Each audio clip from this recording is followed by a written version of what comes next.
Oi pessoal, bom dia. Para quem não me conhece, eu sou o Alan. No vídeo de hoje eu vou falar aí sobre um card game, né, recém-lançado aí pela Mandala Jogos, pela Grok Games, pela Ludofy. São tantos nomes que eu nem sei mais qual que é, na verdade agora. É Grok Games. Oi? É Grok Games com o selo Ludofy, né? E ele é um card game que ele chegou meio despretensioso, tal. Muita gente perguntou, eu enrolei um pouco para jogar ele, joguei algumas vezes, tive inclusive a oportunidade de jogar com essa pessoa que apareceu aqui. E ele é um jogo que ele é muito bem estruturado, né? Então, sem muita enrolação, pera aí, filhotinho, que eu preciso pegar o jogo Sem pra muita mostrar. enrolação. O In Between. In Between, tá bom, agora o papai vai falar, beleza? Só que você tá pesado, cara, sai de cima dessa perna aí, meu. Vai lá pra você assistir seu Battlestar Galactica. Você tá pesado, agora ele tá assistindo Battlestar Galactica. O In Between, né, é um jogo da Ludofy, né, Grok Games / Ludofy, lançado aqui no finalzinho de 2019, e ele traz um card game para duas pessoas, né? Então ele traz um jogo assimétrico até certo ponto, né? Porque ambos jogam da mesma forma, mas os poderes são diferentes, né? Enquanto um é mais defensivo e tático, o outro é mais porrada para frente o tempo todo, né? Então o que vem no jogo? Você vai ter o insertzinho, que é bem bonito, ele traz aqui ó, a ideia visual tanto do lado do mal quanto do lado do bem. E uma coisa também, né? O jogo, eu acho que ele não dá a ideia de absolutamente nada do que é o jogo na embalagem. Então isso aqui, assim, a imagem é belíssima, né? A arte do jogo é muito bonita. Só que eu acho isso meio que um desserviço, porque se você pega o jogo, ele não dá a entender, ele não mostra componente, no fundo ele não mostra nada. Valoriza muito a ideia visual do produto, mas não dá pra saber o que é. Ele vem com uma pequena descrição aqui, né? In Between é um jogo para dois jogadores competindo um contra o outro para proteger ou devorar os habitantes de Upside View em um cabo de guerra entre a dimensão dos humanos e da criatura. Tipo, não mostra o que tá aqui dentro, mas é opinião minha, tá? Não estraga em nada o produto, pelo contrário, é um produto muito bacana. Ele coloca aí jogatina de 20 a 40 minutos, ok, isso mesmo, dois jogadores.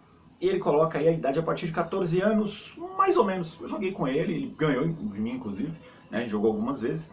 Mas eu acho que talvez a partir dos 10, 12 dá pra pegar. Menos que isso não, tá? Uma pela temática do jogo, né? E outra pela maneira como o jogo roda, né, em si, porque ele é muito... Ele tem uma leitura de mesa muito forte, tem um timing muito forte das cartas. Então o que você tem aqui de componentes? São só cartas, né? E alguns tokens. Você vai ter as cartas da cidade, que tem esse fundo, né? Elas são divididas entre cartas de equipamento, como essa aqui, e as cartas de ação, né? As cartas têm algumas informações, né? Desenho, símbolo da carta, título, e aqui uma quantidade de pontos de energia que você pode pagar para ativar o poder que está aqui embaixo. Já vou falar sobre isso. Aí as cartas do mundo das trevas, né? Essa aqui no caso são só cartas de ação, mas são ações muito diretas e muito fortes, né? E algumas são até gratuitas, né? Por exemplo, acho que é a contra-ataque, não, é a luta, aqui ó. Então você tem várias cartas de custo zero ou de custo muito baixo e com poder muito bom. A arte do jogo é um show à parte, tá?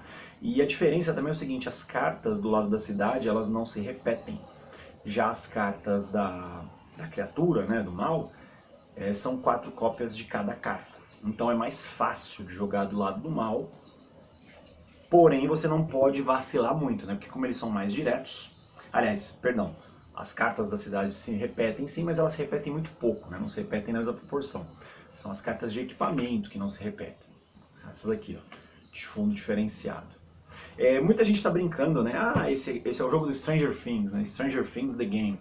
Tanto aqui no Brasil quanto lá fora, né? Aqui no Brasil, meus amigos lá do Covil dos Jogos, Paulo, forte abraço, Jean, todo mundo. Eles até brincaram, né? Que esse Stranger Things The Game. Lá fora também muitas pessoas disseram isso.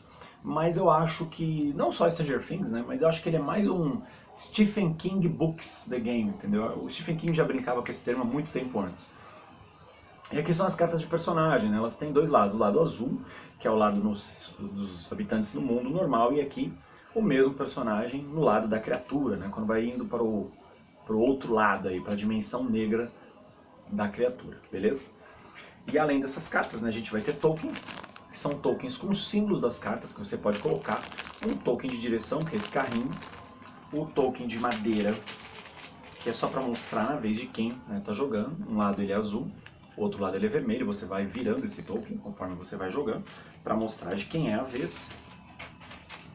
Cubinhos nas cores dos jogadores e cubinhos roxos, que são os cubos de ativação de permanência para mostrar onde o personagem está. E 2 cartas de consciência, uma para cada jogador. Uma do jogador do mal, outra do jogador do bem. E isso aqui são poderes que você vai ter do número 1 até o 5, beleza? E aqui, por último, mas não menos importante, 2 cartinhas de ajuda, que na primeira e na segunda partida você vai dar uma consultada legal nisso aqui. Então, e o manual. O manual dele, ele é um manual super claro, tá? Ele é ok, mas ele não é muito didático, ele contém poucos exemplos.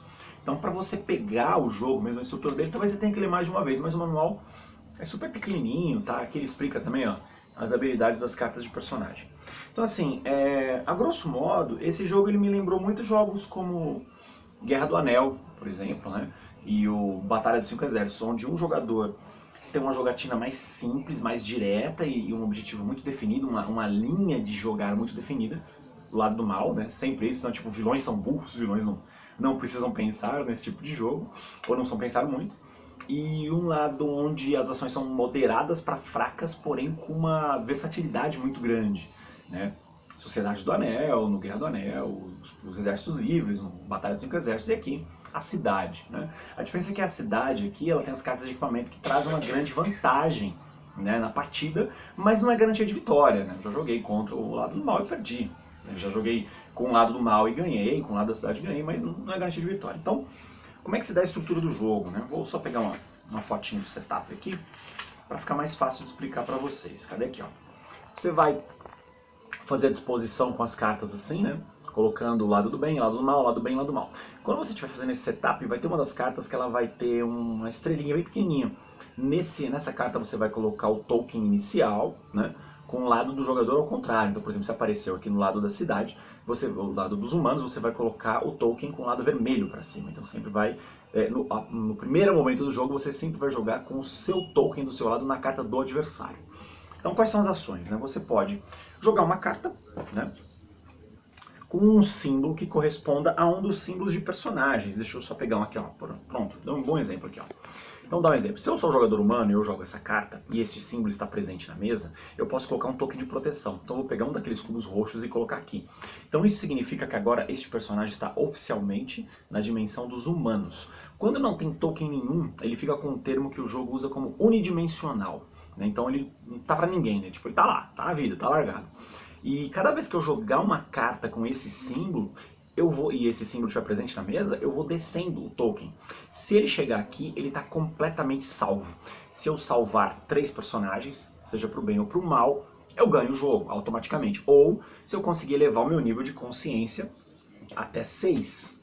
Que aqui também, ó, é outra aqui, ó, tá vendo? Vença o jogo imediatamente. E a consciência é a seguinte, para você elevar a sua consciência, sempre que o seu token, né, ou seja, o lado da sua cor estiver numa carta de um personagem seu, em que ele já tem algum desses níveis aqui, você pode elevar a sua consciência. Como é que você eleva?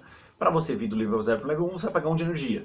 Depois 2, depois 3, assim por diante. O legal é que você vai liberando poderes. Você vai poder usar esses poderes uma única vez. Não é uma única vez cada poder, é uma única vez qualquer poder. Então você vai ter um tokenzinho que vai marcando aqui. Quando você decidir o momento que você queira usar isso, você vai virar esse token com um sinalzinho de proibido. Você não pode usar mais, mas você pode continuar evoluindo a sua consciência. Então você ganha de 2 formas. Ou você está protegendo, atacando, né, barra atacando 3 personagens, ou você elevando o seu nível de consciência até 6.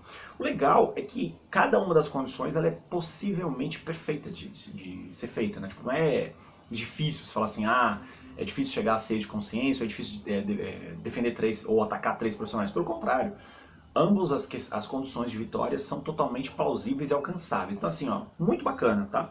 Para quem gosta de jogos de 2 jogadores, o In-Between eu super recomendo porque ele tem uma leitura muito forte da mesa. E é legal também que os personagens, né, conforme você fizer a fase de consciência e eles já tiverem algum nível aqui, você pode usar os poderes. Os poderes são os mais variados possíveis. Aqui, por exemplo, ó, no caso do Scott, né, se você for usar o poder dele, a cidade ganha 2 energias e compra uma carta.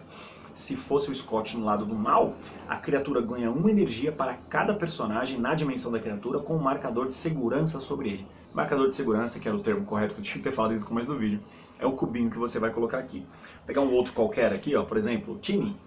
Né, ó, no lado da cidade. A cidade pode mover o marcador de ativação em até 2 personagens, seguindo o sentido indicado por marcador de sentido. Isso faz muita diferença, você ter esse controle sobre o marcador de rodadas.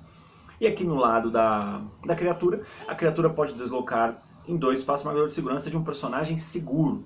Tá? Então assim, ó, ótima pedida, tá? Para casais aí que vivo, eu quero jogar um jogo com meu namorado, quero jogar um jogo com a minha namorada, quero jogar um com um amigo, enfim. Ótima pedida para quem quer um jogo simples. Não digo relativamente rápido, porque a partida dele ela não é arrastada, mas eu acho que ela leva o tempo que tem que levar, tá? Então, ótima surpresa de final de ano da Grok Games /Ludofy. Se você gostou do vídeo, se você gostou do jogo, aproveita e pega o seu In Between lá na Play Easy, localizada lá na rua Pedro Taques, na região da Paulista, beleza? Críticas, comentários, sugestões sempre bem-vindos mais uma vez. Aquele abraço.